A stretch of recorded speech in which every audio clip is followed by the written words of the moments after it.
Brought to you by TechnoSpark 20 series smartphones. I'm superhuman.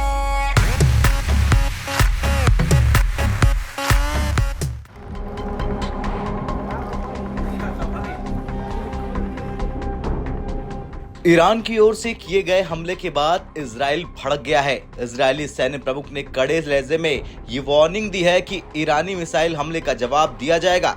वहीं the times of Israel की report के मुताबिक war cabinet ने Iran पर जोरदार हमला करने का फैसला किया है।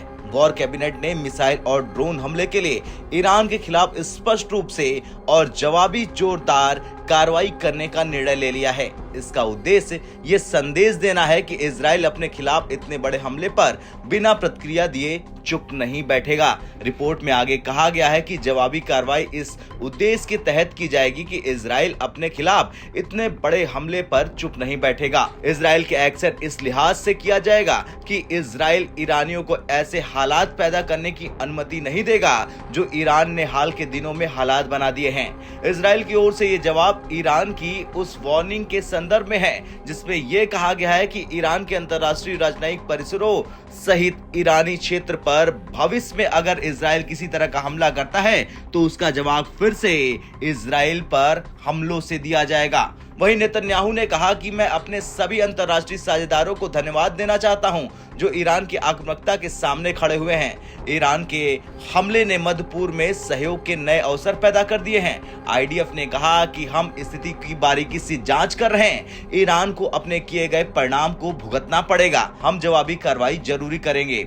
मिडिल ईस्ट के आसमान में ईरानी हमले का मुकाबला करने के लिए आयरन शील्ड ऑपरेशन किया गया था। आईडीएफ ईरान से किसी भी खतरे का मुकाबला करने के लिए तैयार है। हम इजराइल की रक्षा के लिए अपना मिशन जारी रखेंगे।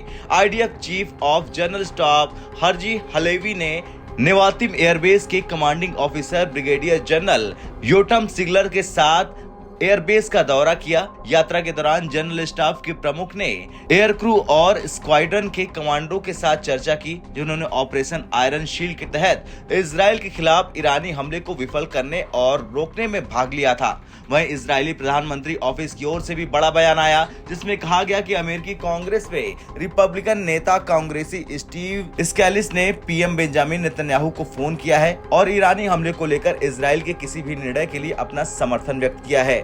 खैर कुछ भी हो, लेकिन देखना तो ये होगा कि अब कितनी देर बाद इजराइल ये हमला करेगा, क्योंकि इजराइल की तरफ से ये साफ कह दिया गया है कि हमला होकर रहेगा। अब आपका क्या कुछ कहना है इस घटनाक्रम को लेकर कमेंट कर जरूर बताएं। ब्यूरो रिपोर्ट, भारत तक।